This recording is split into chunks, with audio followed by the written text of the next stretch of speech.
Ma, Bella, ayo kita misa, siapkan tempatnya.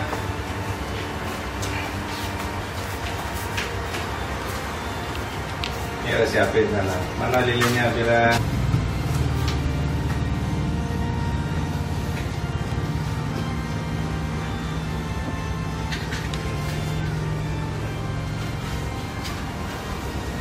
Sudah, mode waktunya sudah. Itu diturunkan sedikit, biar bisa dinyalakan.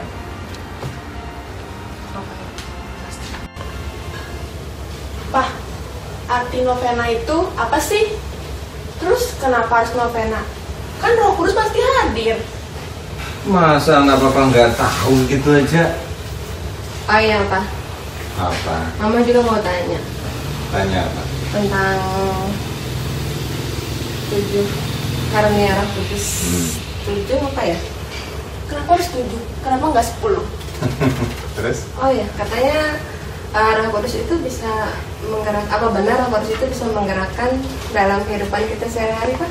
Malah gitu aja nggak tahu. Ya dah, nanti Bapak jawab. Sekarang kita siapkan hati, misa sudah akan dimulai. Oke, gua buka mata baktinya sesuai dengan yang ada di sana.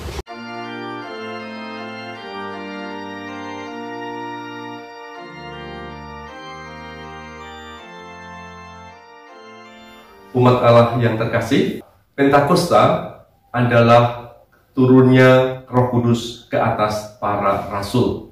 Dan ini adalah 10 hari setelah kenaikan Tuhan. Dan itu secara khusus dipersiapkan dalam 9 hari novena Roh Kudus. 9 hari novena Roh Kudus itu kita memohon 7 karunia Roh Kudus. Apa saja itu 7 karunia Roh Kudus? Pertama, karunia hikmat atau kebijaksanaan. Yang kedua, karunia pengertian. Yang ketiga, karunia nasihat. Yang keempat, karunia keperkasaan. Yang kelima, karunia pengenalan akan Allah. Keenam, karunia kesalehan. Yang ketujuh, karunia takut akan Allah. Bagaimana 7 karunia Roh Kudus itu saling berkaitan satu dengan yang lain?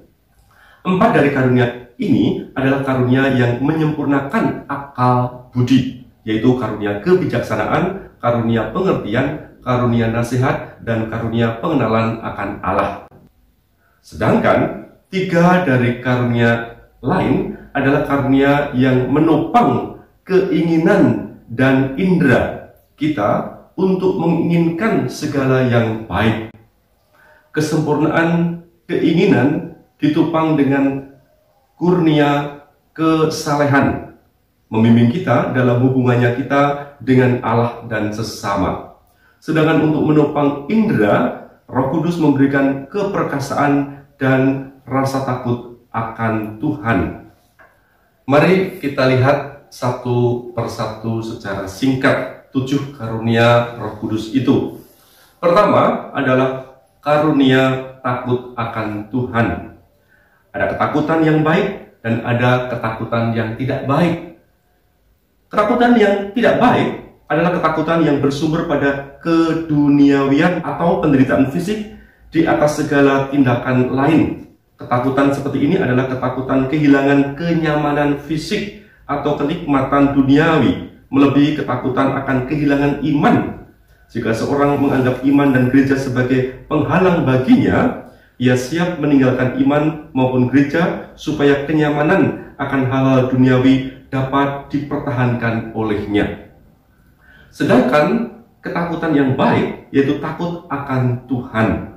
Takut akan Tuhan adalah takut akan penghukuman Tuhan, takut bahwa dirinya akan terpisah dari Tuhan selamanya. Ketakutan pada Tuhan ini membantu seseorang untuk membawanya pada pertobatan.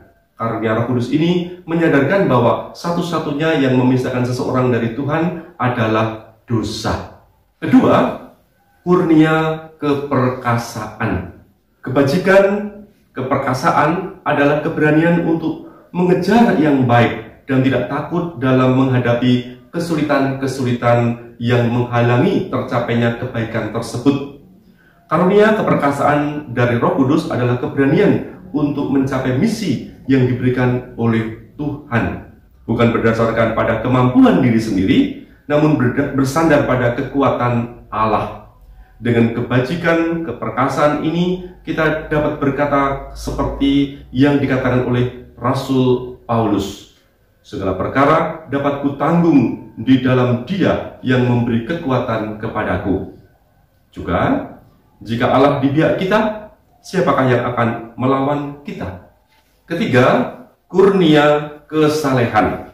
Kurnia kesalehan adalah kurnia Roh Kudus yang membentuk hubungan kita dengan Allah seperti hubungan seorang anak dengan bapaknya. Dan pada saat yang bersamaan, membentuk hubungan persaudaraan yang baik dengan sesama. Karunia ini menyempurnakan kebajikan keadilan, yaitu keadilan kepada Allah yang diwujudkan dengan agama, dan keadilan kepada sesama.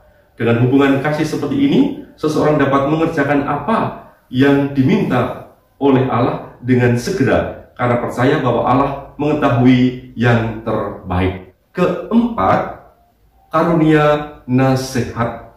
Karunia adikodrati ini adalah karunia yang memberikan petunjuk jalan mana yang harus ditempuh untuk dapat memberikan kemuliaan yang lebih besar bagi nama Tuhan. Karunia nasihat menerangi kebijaksanaan agar kita dapat memutuskan dengan baik pada waktu, tempat, dan keadaan tertentu. Dengan demikian, karunia nasihat senantiasa menerangi jalan orang-orang dengan sungguh-sungguh yang mendengarkan Roh Kudus. Kelima, karunia pengenalan. Karunia pengenalan memberikan kemampuan kepada seseorang untuk menilai ciptaan dengan semestinya dan melihat kaitannya dengan Sang Penciptanya. Kitab Kebijaksanaan bab 13 menggambarkan karunia ini dengan indahnya. Sungguh tolol karena kodratnya semua orang yang tidak mengenal Allah sama sekali, dan mereka tidak mampu mengenal Dia yang ada dari barang-barang yang kelihatan, dan walaupun berhadapan dengan pekerjaannya, maka tidak mengenal senimannya. Semua pekerjaan jika dilakukan dengan jujur, bersungguh-sungguh, dan dengan motivasi untuk mengasihi Allah, dapat menjadi cara bagi kita untuk bertumbuh dalam kekudusan. Keenam, karunia pengertian. Karunia pengertian adalah karunia yang memungkinkan seseorang untuk mengerti kedalaman misteri iman. Kurnia pengertian adalah seumpama sinar yang menerangi akal budi, sehingga kita dapat mengerti apa yang sebenarnya diajarkan oleh Kristus dan misteri iman seperti apakah yang harus kita percayai.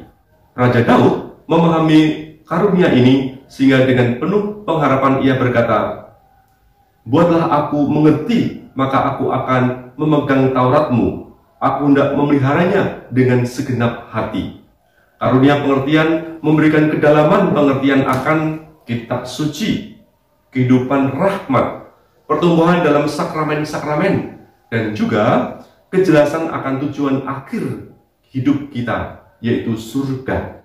Dan ketujuh, karunia kebijaksanaan.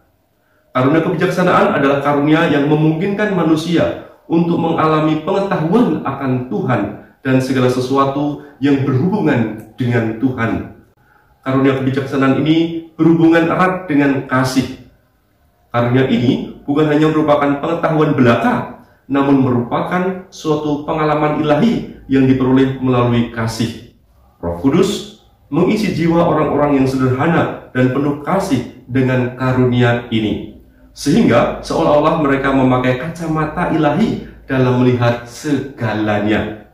Seseorang dapat menjelaskan tentang rasa buah durian dengan berbagai macam kata dan susunan kalimat yang indah. Namun, tidak ada yang dapat menjelaskan dengan baik rasa buah durian selain dengan mencobanya sendiri.